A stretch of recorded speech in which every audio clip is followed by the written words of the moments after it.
why are they afraid of Kari's girl power. It's because she worked in the media and she's very good to talking with reporters and stuff.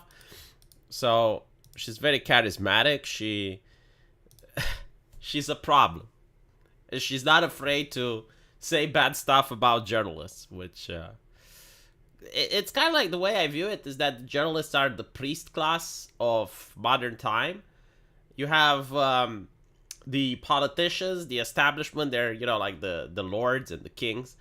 And then the journalists with the blue check marks on Twitter, they're the priests. Like, they tell you what to think. Because that's the thing, like, you look at the journalists, right? And it's not just reporting the news anymore. Like, there's very little actual coverage. In fact, reporters are a dying breed because most journalists just get their news from Twitter and social media. So you have, like, this situation where editorializing and opinion pieces is what dominates the news. And no forums, no comment section, like no talking from the plebs. It's literally like a sermon. So they're telling people what to think. They're telling people how to think. They're telling what to think and what's appropriate and what is moral and what is immoral. And, like if you challenge that power, it's kind of like heresy. So yeah, that's why they don't like the girl power of Lake.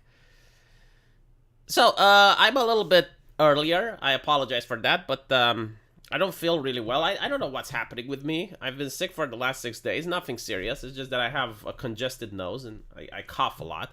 Hopefully, I'm not going to do that too much this video. But speaking of, it just doesn't go away, and it's annoying. I hope that I'll manage to get a little bit more healthy soon because it's difficult to deal with it. So I started earlier. I apologize, but my live stream's out an hour, so I'll finish a little bit earlier too. Now, what should we talk about? Because we got a lot of interesting things. So first of all, Elon Musk has filed to make Twitter into a payment processor. So this is something that most people that watched what he has been saying is are aware of. He wants PayPal to become WeChat. He wants Twitter. He wants Twitter to become WeChat. I guess without the CCP. A lot of people freaked out about it because it's like, oh my god, it's like WeChat is in China. Why would you want Twitter to become that? And I don't see a problem with Twitter becoming WeChat because there's competition in the United States. Like, you still have Facebook, you still have YouTube, you still have Google, right? So it's not like there wouldn't be competition. Twitter as WeChat, that means like you would be able to pay using Twitter, right? Like in the same way you pay using PayPal, you'd be able to upload videos on Twitter. You'd have people that would donate to your videos. You can have advertisements on your videos. So it would be a competitor. Which I'm not sure if it's going to be successful or not. But hopefully it will, because like more competition, the better. And he tweeted out something else which freaked people out today. He said that he wants citizen journalism. And that is actually a great thing, right? Like citizen journalism so that they can compete with the established sources. Holy shit. Like they lost a couple of marbles because of that. Like he wants the media to lie less because now they will have to deal with citizen journalism. So we'll see. The only thing that I'm worried about, because I'm not on Team Musk or anything. I don't have his jersey. I don't play in his basketball team. It's just that I'm worried that Twitter and many other social media companies, this is how they started. Like, they started with free speech. They attracted a lot of people. And once they had the captive audience, once they made people addicted to it, then they started ramping up the censorship. Then they started tying the screws and the nuts. So, that can happen, I guess. Did I take the booster shot this month? No. I don't even think I can, to be honest. So I'm a little bit bewildered whenever I hear people talking about COVID. Like, in my country, no one talks about it at all. Like, no one even wears masks anymore. And it's not just my city. I went to the fucking capital. Like, I haven't seen a single person, even the corporatists, right? Like, the ones that you'd expect, like the laptop-wearing drones. Even they do not talk about the pandemic. It's not just like it's a gone, like it's gone from legislation, but like no one ever talks about it. And even if I wanted to get a booster, I don't know how. Like I don't think. I mean, I'm probably sure. Like if I go to my family doctor and I would ask them for one, and they would give me like the stink eye. It's like, what are you doing? And then, and then like maybe they would tell me where I can go to find some. But yeah, it's like in the United States, I heard that there still talks about it. Like Biden, for example, or the airlines. Like the airlines were talking about it. And I'm like, wow, is that still a thing going in the U.S. Really? I see.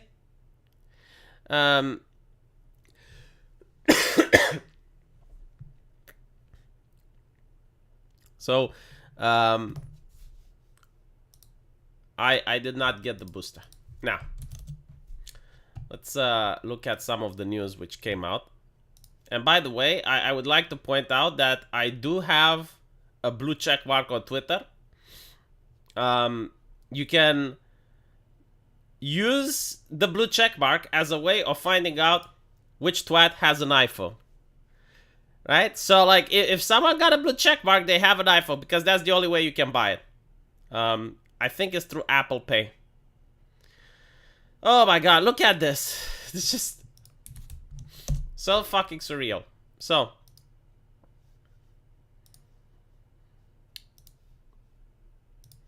Anita Sarkeesian hates talking about Gamergate, but she has to.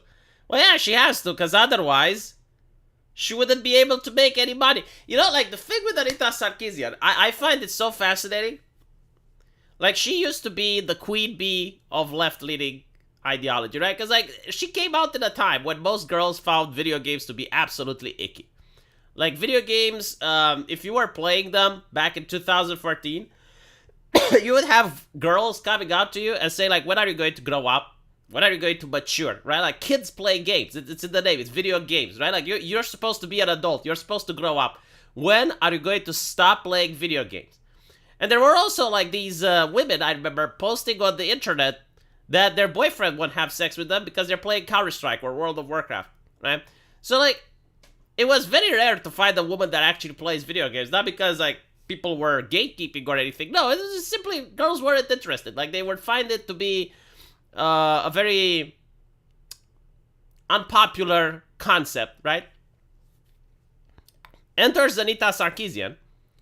And by the way, like, most people playing video games, like, they weren't jocks or, you know, like, strong individuals that were surrounded by women wanting to date them. It was mostly, like, I guess, like, you would call them now incels, or, you know, virgins at the time they were called. I mean, even the movie 40-Year-Old Virgin was dealing with this topic, showing you how popular it was.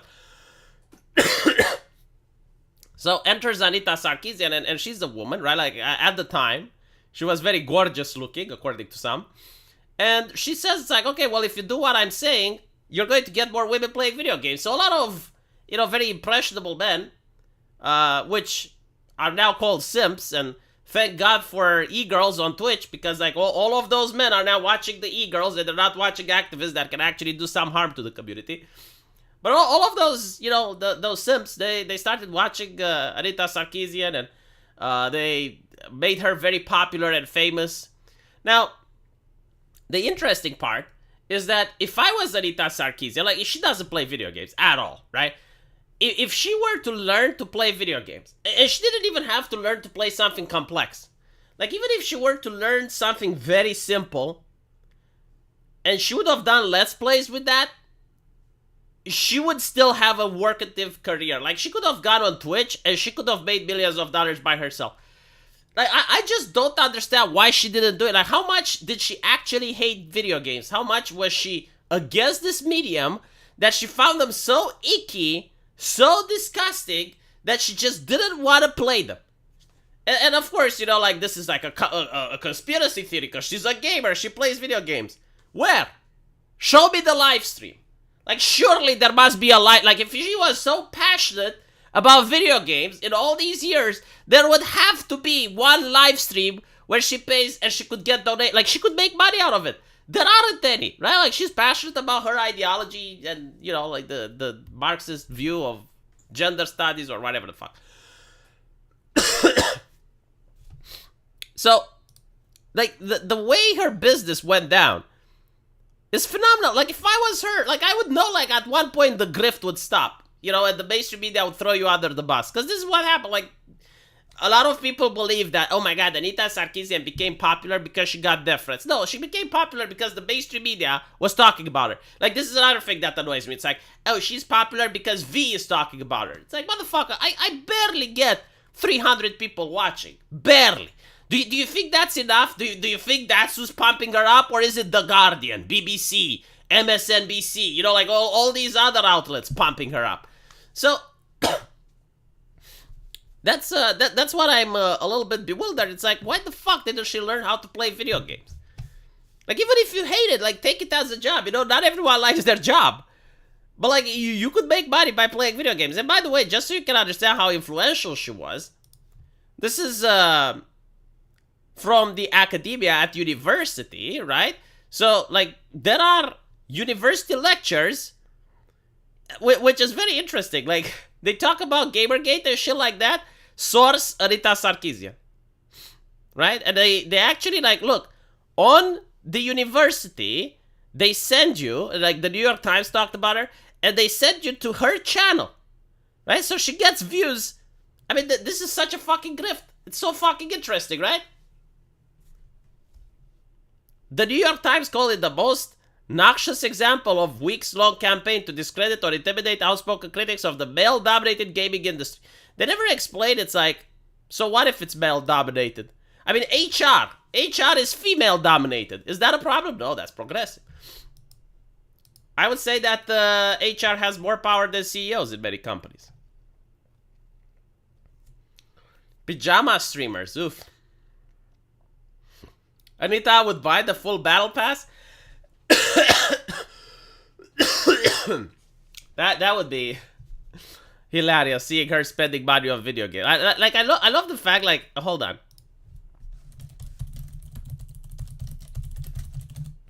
I think she ended up selling this exact collection once the grift was over, right? But like it was so obvious, like so painfully obvious that she wasn't interested in video games at all. Like when you look at this, right? And I mean, she just bought these in order to take a photo with them, right? Like that's literally it. Like this is probably the only time they didn't gather dust. And you're looking at them, it's like, okay, so she likes Uncharted. All right, you know, like that's fine. But she also likes FIFA, and she also likes race car games, and she plays Mortal Kombat. Like, literally all the genres imaginable. Who the fuck does that? Like, she plays everything. Everything. She plays everything. There is no gamer that I know which plays everything. Right? So, usually people have, like, some genres that they play and others that don't. But, like, no, she plays sports games. She plays race car games. She plays adventure games like Batman. She plays RPGs. She plays strategy games. She plays fighting games. I mean, get the fuck out, you know? Like, I took one eye at this picture and I was like, there is no such gamer. Like, no such fucking gamer exists that plays everything. Like, surely there must be one genre that you don't play. And it's, like, my favorite part was that there was this video which came out, you know, like, because the whole shtick was like she was always a gamer and people were being mean and they were discriminating against her because she's a woman and all of that stuff. And there came out the video showing that she never was a gamer, because when she was at university, she came out there and she said, well, look, you know, I had to learn a lot about video games because I'm not a gamer. And there were people on NeoGAF forums, which was like the leftist version of the video game community at the time. There were people on NeoGAF forums saying that, no, she was lying when she was at university. And I'm like, get the fuck, dude. Like, these people will never be persuaded. And I'm thinking, like, this is why I like the ethos. You know, this is why I love the Amaranth. This is why I love the Shy Lily. It's because there are men out there who are capable of supporting people that legitimately do harm. Like, the moment they see a woman on the internet, they want to give her money. Which is fine, you know, but, like, you can't stop that. Like, those people exist, they want to give money to a woman on the internet, right? I would rather have them give money to Amaranth and give money to Shy Lily than to give money to Anita Sarkeesian.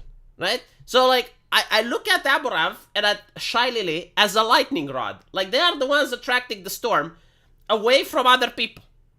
Thank you, Subject to Change. I appreciate that. Yeah, well, you know, like Pokimane is I don't know if she does activism, but she's also doing a little bit of harm. But like I don't think Shy Lily talks about politics at all. In fact, Shy Lily, which by the way is now so if you don't know who Shy Lily is, let me just show you.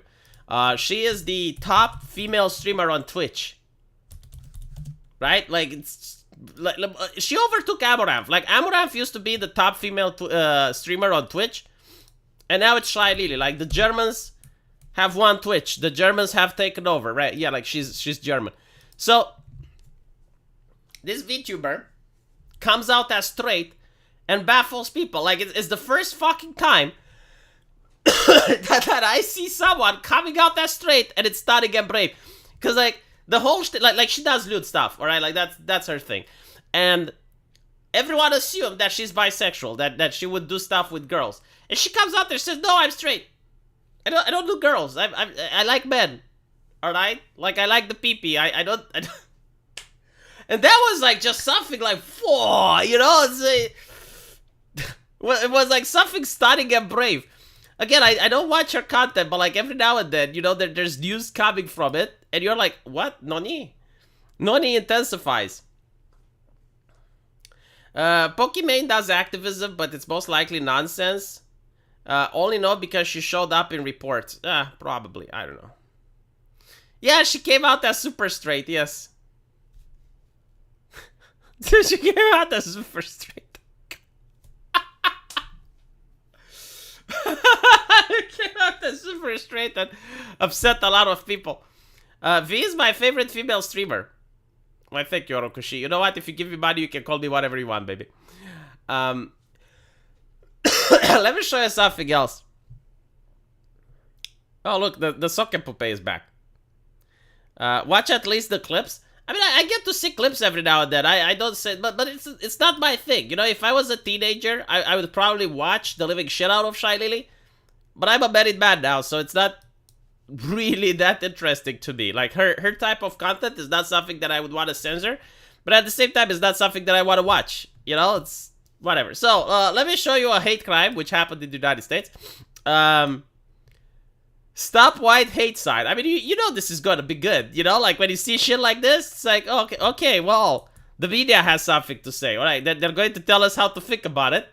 Let me see if I can have the audio. And was found near Bellingham High School, and frustrated parents want to know. No, hold on. Chat. I need to fix something in the OBS. So, audio. The patch came out again, so. Alright, here we go. I think this might be better. Happening inside the school. Yeah. WBZ's. Can you guys hear it? I hope you can hear it. If not, tough shit. I'm streaming only for myself. You get to see my react watching a video that you don't know what it's about. So. Like, this is even better than, like, it's okay to be white stickers, which was a troll by 4chan. But, like, that's the whole thing, right? Like, the trolling, like, all you have to do, if you're an activist, and you see something like this, leave it the fuck alone, right? Don't talk about it, don't mention it, you leave it alone, and it blows off, right? But no, like, they decide to talk about it, give it attention, and when they do that, they radicalize more people than they would want. So, listen to this. A racist sign was found. A racist sign. A racist sign. How is it? So, like, if you remove the stop, would that make it an anti-racist sign? Like, okay. Found near Bellingham High School, and frustrated parents want to know what's happening inside the school. WBZ's Christina Hager's live in Bellingham tonight. Christina, the school says hate has no place on its campus.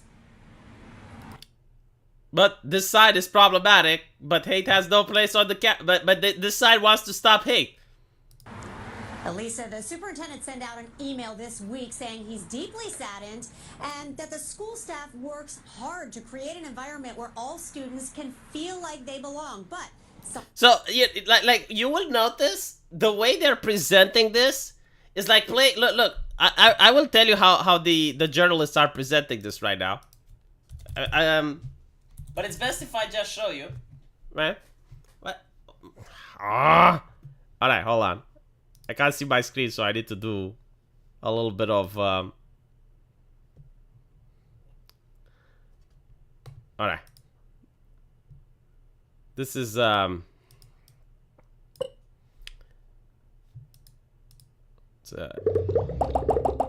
this is what the journalists are doing right now, chat. This is what they're doing. Look at this, right? All right. This is what they're doing. All right. This is how they're reporting right now, chat. They're very careful. They're very careful because they know that you know, like at any point that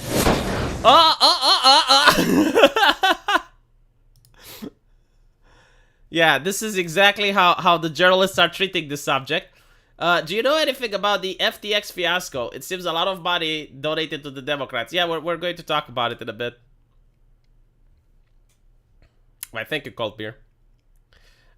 So yeah, like they're very careful with their wording and how they're presenting this. So like, as you can listen to it, like they say that the school board is concerned, but it doesn't say if they're concerned because people assume that this type of hate happens in their school, or is it because someone put up the sign? Like, they don't mention it. They leave it ambiguous, right? So depending on which side of the political spectrum you are, you would think that the news is siding with you. But they're being very ambiguous about, like, why are they concerned?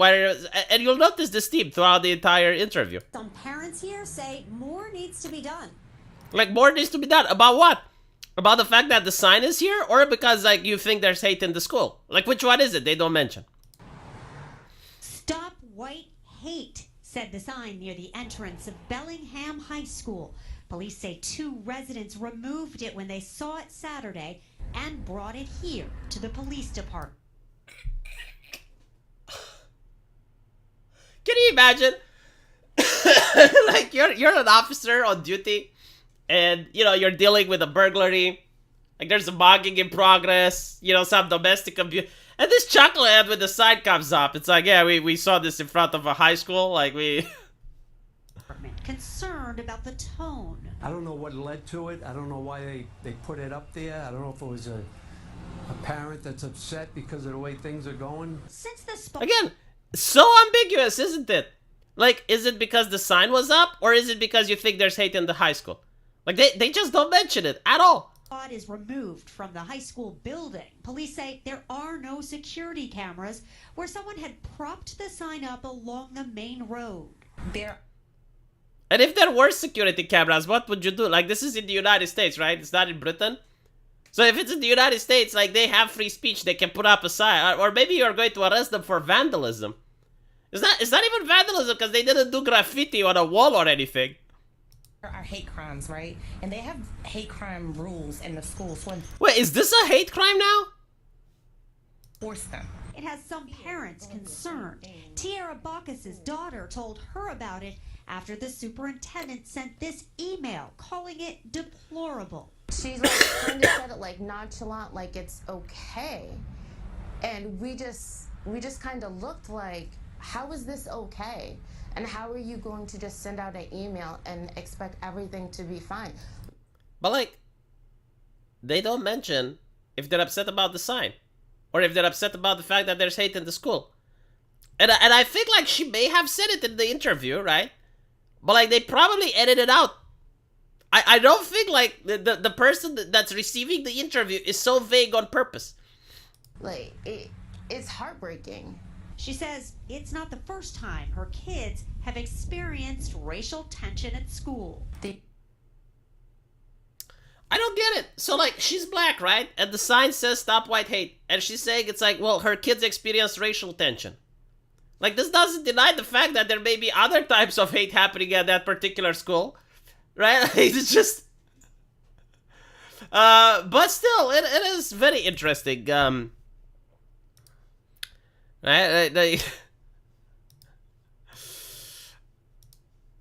Concerning, the media says it's concerning. What I love is like the ideology has been built in such a way that even assuming, no, insinuating that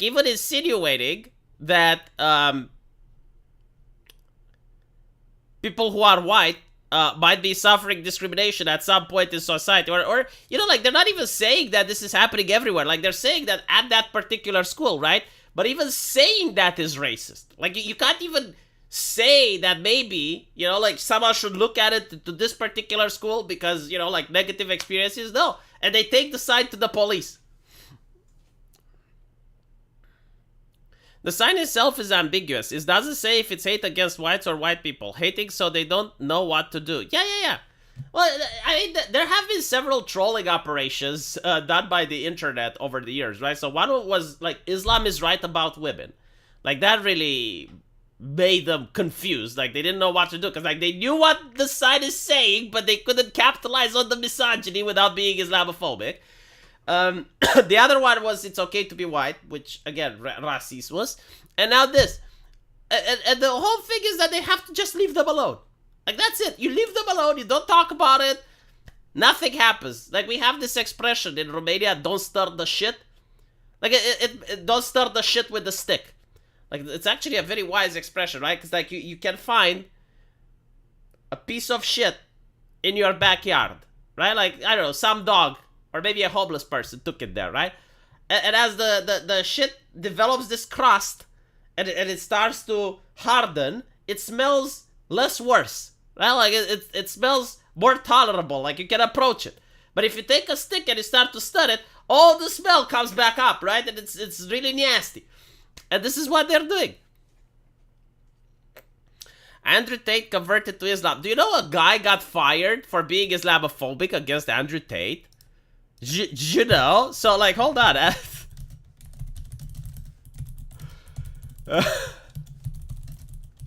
I bet Andrew Tate is laughing right now.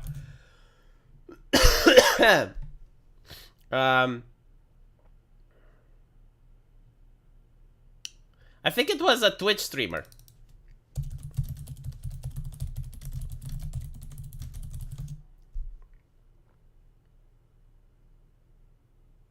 It's a YouTuber. Holy shit. Yeah, so this happened. YouTuber dropped by sponsor after fury over Islamophobic comments. He made an apology and he had sponsors dropping from him because of Islamophobic comments against Andrew Tate. We do not condone discrimination or Islamophobia in any form. We do not agree with the comments made by Brian, also known as True Georgie, and have suspended our relationship with him indefinitely. Just fucking cry. It prompted outspread outrage on social media, with many Muslim celebrities and influencers calling Davis out for his comments and ask about what repercussions he would face.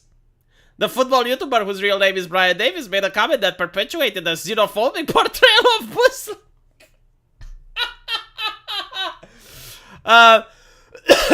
Again, this is all over Andrew Tate, right? Like,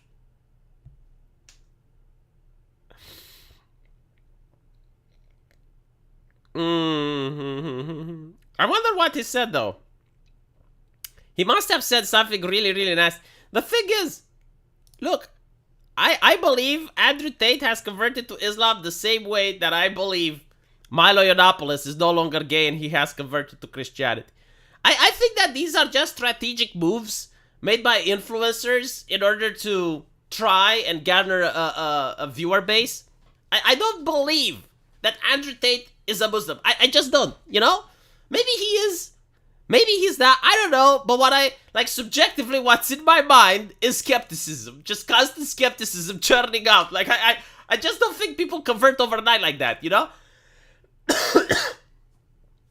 Like, it's usually a long time process. For example, someone that I genuinely believe converted, Computing Forever. A colleague YouTuber of mine. Well, ex-YouTuber. Now he's on Bitchute. But, like, he went through a process, and you can see how he started talking about philosophy, and it's like, oh, maybe there's more meaning to life, and blah blah blah. It was like over the course of months, and when he comes out as Christian, I'm like, yeah, like legitimately, I do believe him. I mean, you can see the process. But when someone just like one day is like this, and the next day, like I guess it's possible, maybe they had a dream, and like Muhammad came into their dreams, or Saint or the Archangel Gabriel or something, and gave them a revelation, and they decided to convert. Maybe I don't know, but still. So seeing how he actually got someone the platform for Islamophobia is something that I find absolutely hilarious. Like I bet Andrew Tate is laughing right now. And it's not just that he decided to be a Muslim. No, like he went like full on the finger, if you know what I mean. I can't say it on YouTube, but he went like all with he was supporting the ninjas, let's put it like that. The ninjas with the finger. Man, where is Abdi Muhammad when I needed? I needed to ask Abdi Muhammad if he believes. I had another Muslim in my chat. Is there a single Muslim left in my chat right now at this stream, at this particular hour? Do I have one? Because I want to ask. Like, do you think he would know the 7 pillars of Islam if you ask him? In Islam, divorce is remarkably simple. It depends on the type. So it depends on the country. It depends on the denomination, right? Like, it's not really like that. Do you get 4 times tax deduction if you have 4 wives? No, like actually. So depending on the country again. But so first of all, like taxation, from my understanding, was the opposite of white supremacy. I guess it's like I will show you the opposite of white supremacy. Hold on.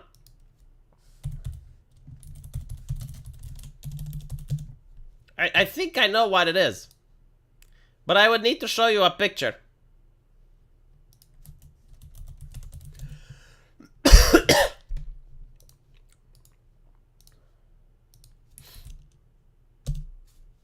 This is what the opposite of white supremacy is. Right? So this was part of a movement. I guess it's called white guilt, right? It was part of this movement where they were walking along, and then there were many people, not just these two. But there were many people, and this was part of an art event, right? And they were chained, they were handcuffed, and they were walking like that, pretending to be slaves. And there was like this black lady with a whip, and they did this photo op and all of that shit. Like, I guess like that's the opposite, right? So anyway.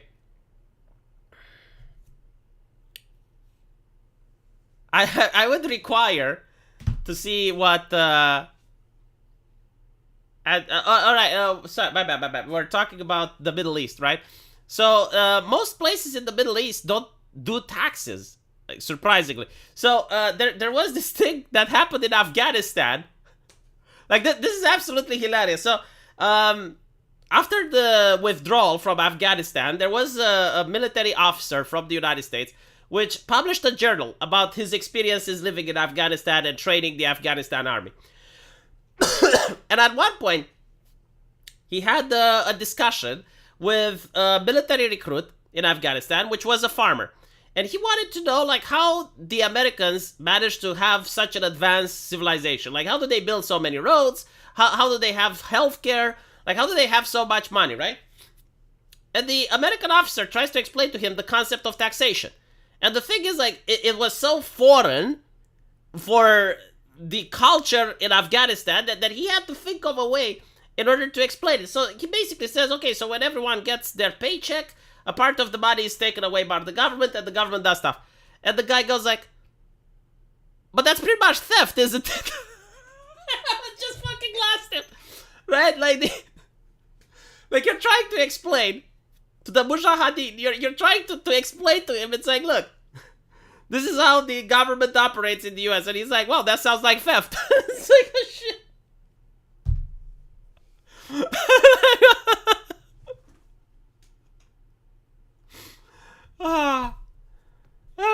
absolutely hilarious.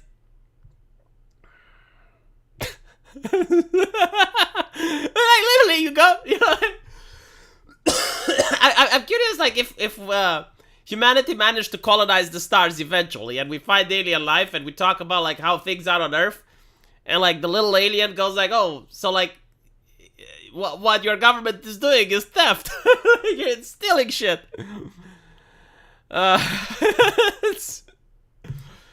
It's so funny because you have like people in the West going, it's like, oh well, taxation is theft. No, and then they have like entire internet debates. But like meanwhile, in the Middle East. Anyway, right. Let's talk about the interesting news of the day, which is the fact that people believe that working hard isn't key to a lifestyle. And you know what? I agree with them. I fucking agree with them. And I'll give you the answers in a bit. Hold on, I may have closed. Oh, here we go. I didn't close anything. That was a false alarm. Where's the chat? Hold on. I lost the chat. I need to regain the power of the chat. Oh, you need to click pop out chat. Alright, so. There we go. I'm a professional streamer, goddammit. I can do this.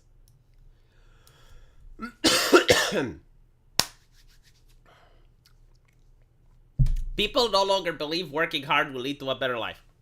So here's the question that you have to ask before you go into the article.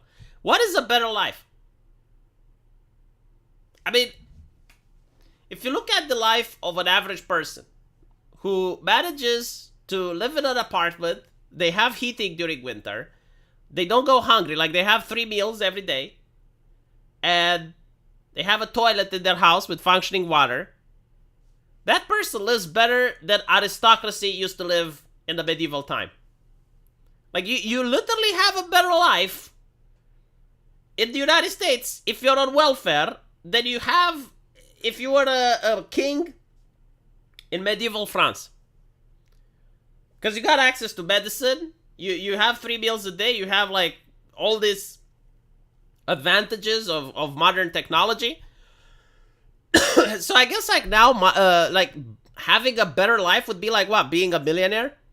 Like having Lamborghinis and shit, right? So this is the question you have to ask. Like, what is a better life? The system that the welfare has created is that almost every single person has a decent life, even if you don't work. Like, you can be a woman, you can have sex with 3 different baby daddies, and then you can have 3 kids and get child support, and you're going to have a better life, right? So there are ways you can have this better life without actually working. A life with a purpose. I don't know. I mean, is working hard really giving you a purpose? Like, if you go to a company and you work there, like you're crunching and you're coding and you're working 11 hours a day, is that necessarily like giving you a purpose? I mean, you can have a purpose even if you don't work. Like, if you're on welfare, you know, you can still have a purpose. I don't think working necessarily gives you a purpose. A better life meant like how in the 30s, 50s, where people who worked entry-level jobs but showed work ethic would be allowed social mobility in their company. Yeah, but like the thing is, like now you don't get social mobility. And this is another interesting aspect. If you go, like the way it used to be, let's say that you go into a company like Microsoft, right? And you start off as a coder, and you learn to code, and then you work at the company, you're very loyal, you do your best, you start climbing up the ranks. Like, eventually you might even have your own private office and you're supervising over people. Like, corporations used to be a ladder you can climb. Now, there is no ladder. Now you go to a company, you work hard, and you're never going to be promoted to the position of boss. Like, if you want to be the boss, you go to the HR department, you transition and you become a woman, and you go to the HR department, which requires a gender studies degree or requires you to have some form of grievance studies, and then you get hired by HR, And that's how you become the boss. You don't even need to learn to code, right? So the people who code, and you'll notice this at Twitter as well. Like, Twitter is the best example. Let me see if I can find that lady again, which was on Twitter, and you'll see exactly what I mean.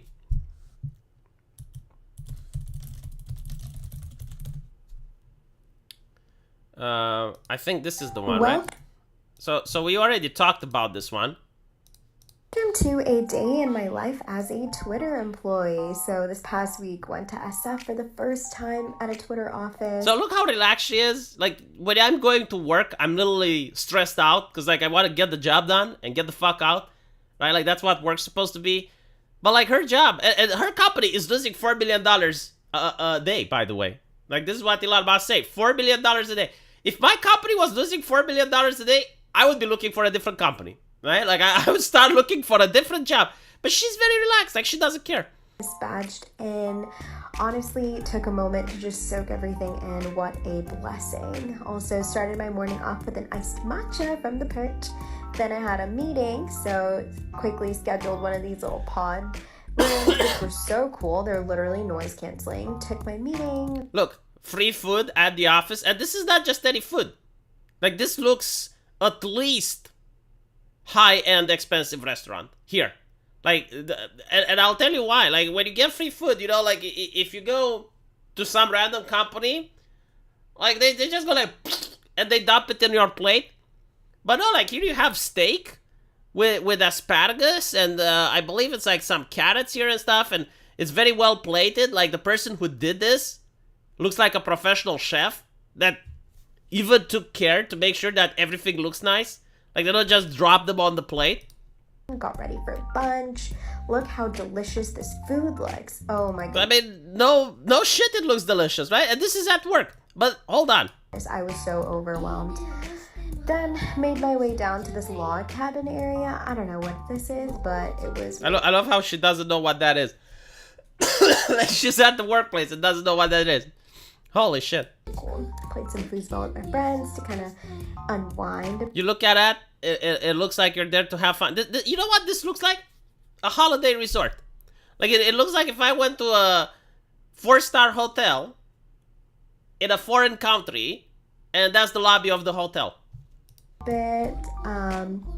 Also found this... This looks like a prison sentence, by the way. Like, this is the only place that looks ugly in the entire fucking thing. It looks like a prison cell. Also, apparently it's the meditation room, right? But hold on, this is the thing which really blows my mind. yoga, thought that was really cool. We needed to knock out. Say hi to my teammates.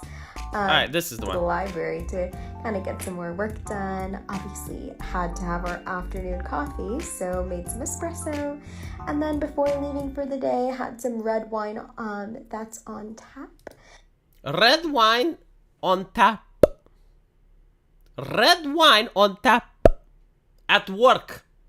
Like, where you're supposed to do business. Where you're supposed to make money. So, why am I showing this? Right? 'Cause I showed you the video before. This is the HR. Okay? If you're the guy coding, you're locked in the basement. You're not allowed to go there. And this is true for many corporations. The people doing the actual work, like the people that actually get the company running, they're usually in the basement and at the bottom of the ladder. You can't climb from there. You're stuck there forever.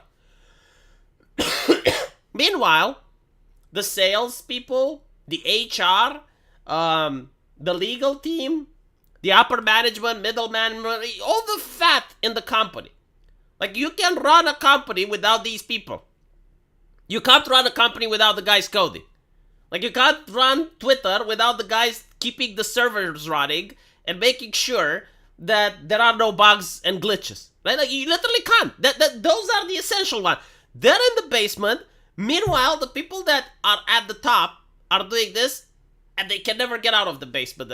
So no wonder, no fucking wonder that people believe working hard will not lead to a better life. Because they're looking around them and they're seeing, okay, so the HR lady gets to work like 5-6 hours a day. Most of the time she's drinking wine and she's gossiping with the sales lady. Meanwhile, I have to work 11-12 hours a day. I got 5 deadlines. I got a personal improvement project coming on. There's no way for me to get out of this shithole. Yeah, I can see that people believe working hard will not lead to a better life. This is due to the way that corporations are being managed. In the United States, by the way. Because you don't get that shit in other countries. In other countries, people want to do business. People realize with mass immigration, outsourcing, and inflation is more about networking that you can't really get ahead by working hard.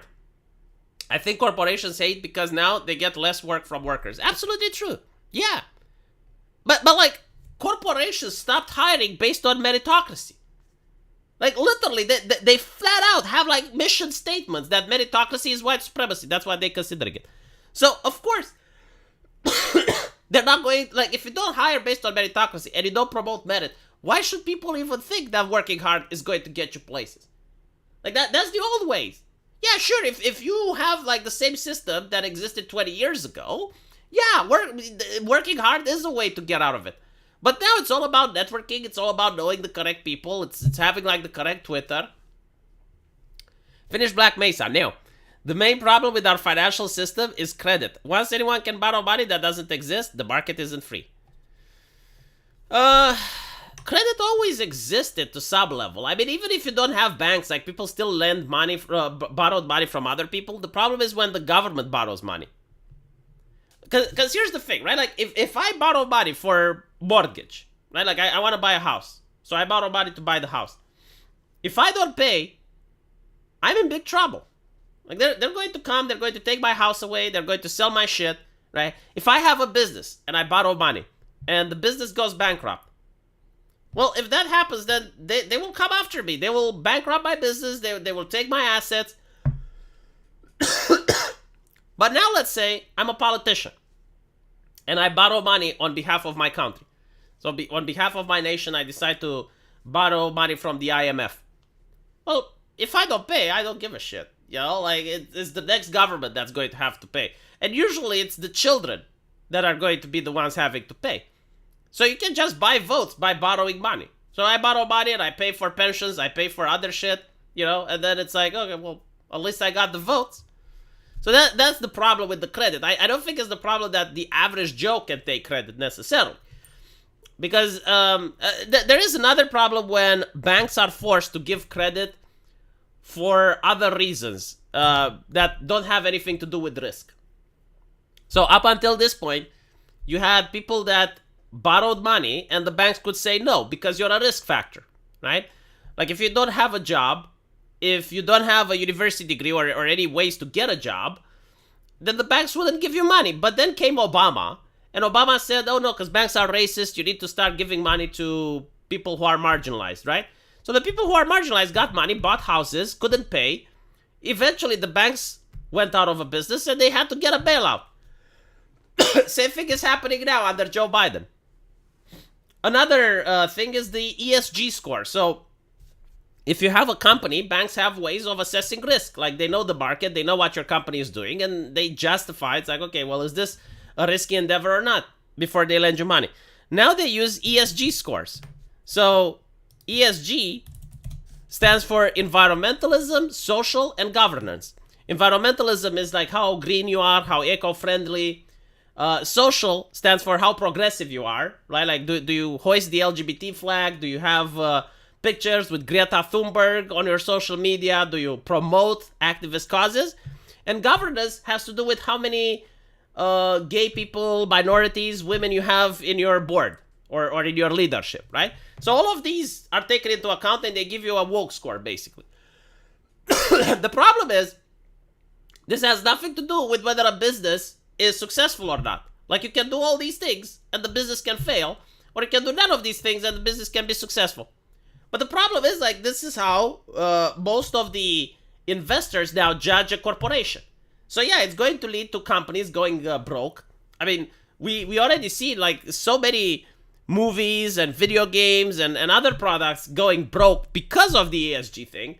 Like, they insult their customer, they're alienating their consumer base. Gillette is a perfect example, right? Like, Gillette made that commercial, which actually made them lose sales. Another example is Coca-Cola. Like, they were caught having, like, this abolish whiteness campaign in their thing. So it pisses people off.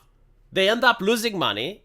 And, oh, another example, and this is the best one. The Impossible Burger. So, the Impossible Burger is such a huge fucking fail, but, again, it's done with investors' money.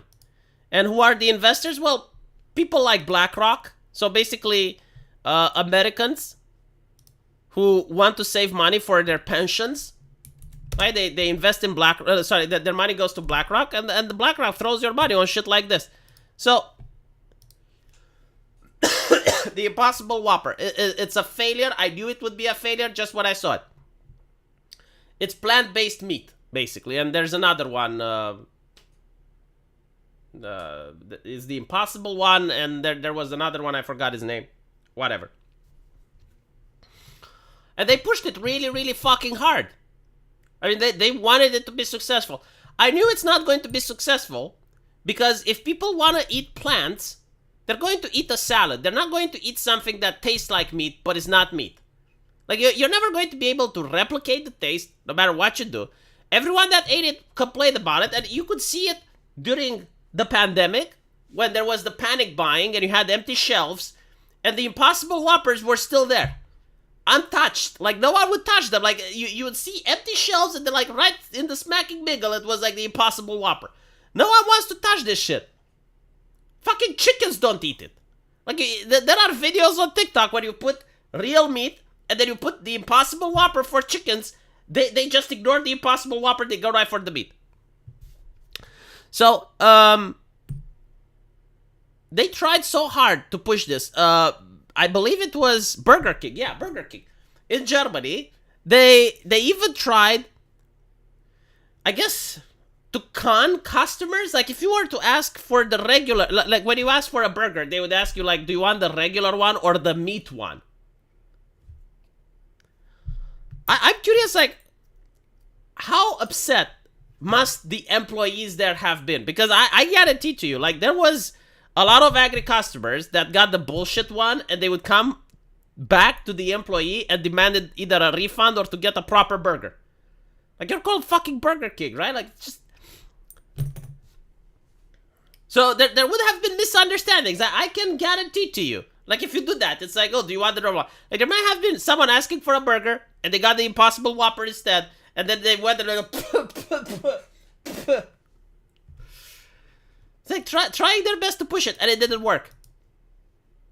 And there are videos on the internet with trucks of them just being discarded and thrown away. Like, no one wants them. I'm willing to bet if you manage to have a teleportation device and you teleport the Impossible Whopper to starving villages in Africa, even the kids there would spit it.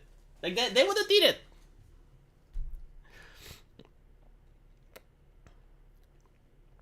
Loans from private investors and rich people aren't the same as bank loans. The money the bank gives comes from everyone else. Oh, yeah, okay. Mushroom or tomato sandwich? Yeah, literally. I would rather have a mushroom sandwich or a tomato sandwich than to have the Impossible Whopper. There is no scenario in which I would decide, you know what? We should have the Impossible Whopper. I can't picture anyone. Like, even if, and I said this before, if I were to crash land on a plane in the Himalayas and the pilot is dead. Now, at the back of the plane, there are stacks and stacks of crates of the Impossible Whopper. In front of the plane is the pilot. And I'm starving. The pilot is dead and I have to eat something. I would make the healthy choice and go for the pilot in that situation. In that scenario, right? Like, in that scenario, after spending like 4 or 5 days with no food and I'm completely famished, and I have the choice between the Impossible Whopper or the pilot.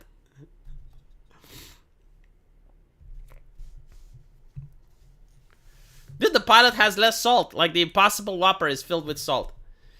Hold on, I got a question from Lorraine Francis. Who give these people so much power and control? Well, it's just power that got centralized over a long period of time.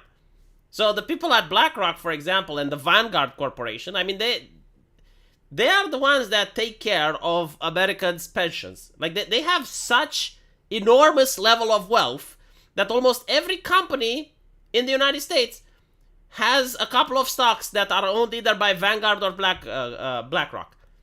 Like, they're phenomenally huge. Like, the definition of too big to fail. And of course, they have ties with politicians, and it's pretty much a revolving door. I put Impossible Whopper outside the bugs and bacteria. Still haven't touched it. I would rather eat the bugs. Lorraine, if I'm not mistaken, you joined my stream. Not the previous one, but like 2 streams before that. And you already start hating people. I'm starting to think that my streams are spreading hate. Please don't do that, Lorraine. Please start loving people instead. You need to find love, not hate. But yes, like, I would rather eat the bugs than to eat the Impossible Whopper. At least, like, the bugs are honest. I have no idea how the bugs taste like, by the way. They're trying really hard to push them onto the public. But the thing that made me laugh is that I looked at I think it was like in Germany, there was an ad. $9 for a bug hamburger. So, like, this is supposed to be cheap food. This is supposed to be the shit that the plebs get to eat. And I'm thinking, like, are you kidding me? Like, with $9, I can get a Black Angus steak. In my car, a hamburger steak with Black Angus for $9. Like, what are you doing?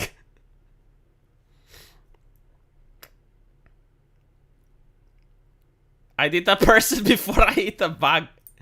The thing with the bugs, and this is what they don't talk about, is that some people are allergic to a substance called chitin. So not everyone, but some people are, and it's actually a significant part. So if you want to force everyone to eat the bugs, a lot of people might get sick. You gotta factor in inflation. Man, even with inflation, $9 is still too much. Like 9 euros. That's too much. Especially for, like, you're asking for this to become affordable for everyone. No fucking way.